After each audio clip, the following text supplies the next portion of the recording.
Segunda-feira, 16 de fevereiro de 2026. Olá, este é o seu programa Lições da Bíblia. Neste trimestre, que vai até o final do mês de março, estamos estudando Cristo em Filipenses e Colossenses. O assunto da semana, a supremacia de Cristo. E o tema para hoje, o primogênito de toda a criação.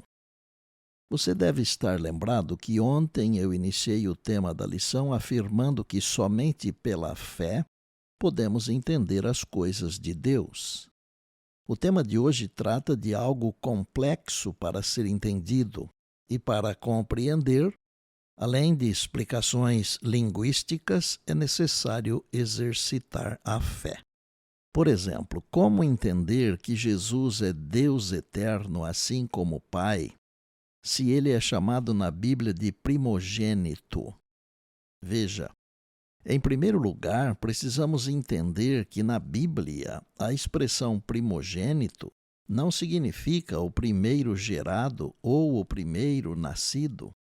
O conceito bíblico de primogênito enfatiza o relacionamento especial entre o pai e o filho, entre o filho e o pai, independentemente da ordem de nascimento. Além disso, há exemplos de filhos mais jovens que assumiram maior destaque, como Isaque, Jacó e José.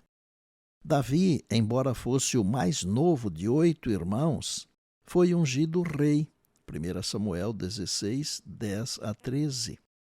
Por meio do salmista, Deus declarou: farei dele o meu primogênito, o mais elevado entre os reis da terra. Salmo 89, 27.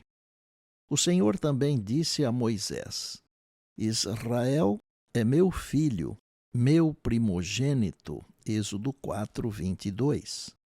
Nesse contexto, o termo primogênito transmite a ideia de supremacia, ou seja, o primeiro em importância.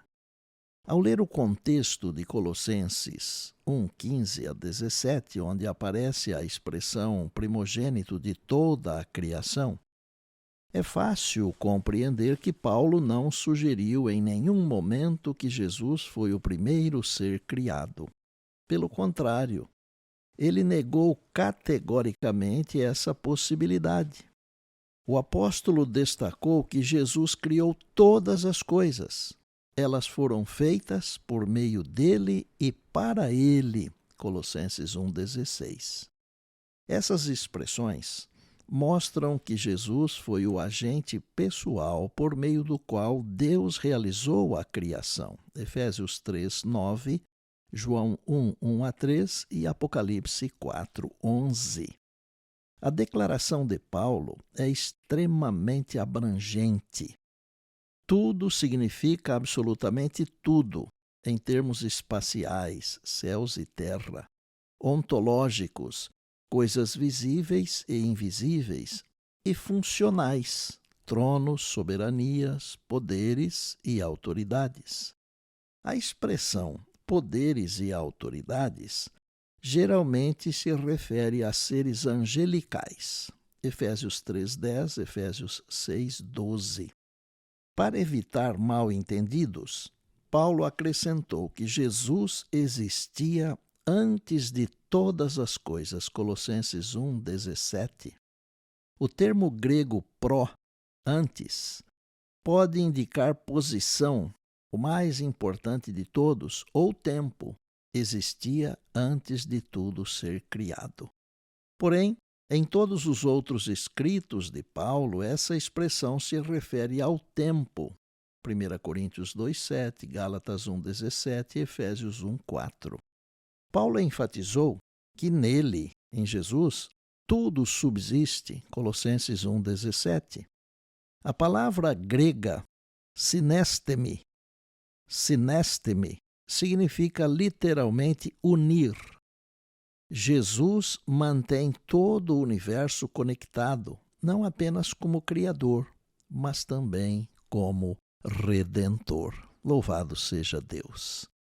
E por bondade, lembre-se sempre das palavras de Jesus: passará o céu e a terra, porém as minhas palavras não passarão. Eis que venho sem demora. E lembre-se que a voz é nossa, mas a palavra é de Deus.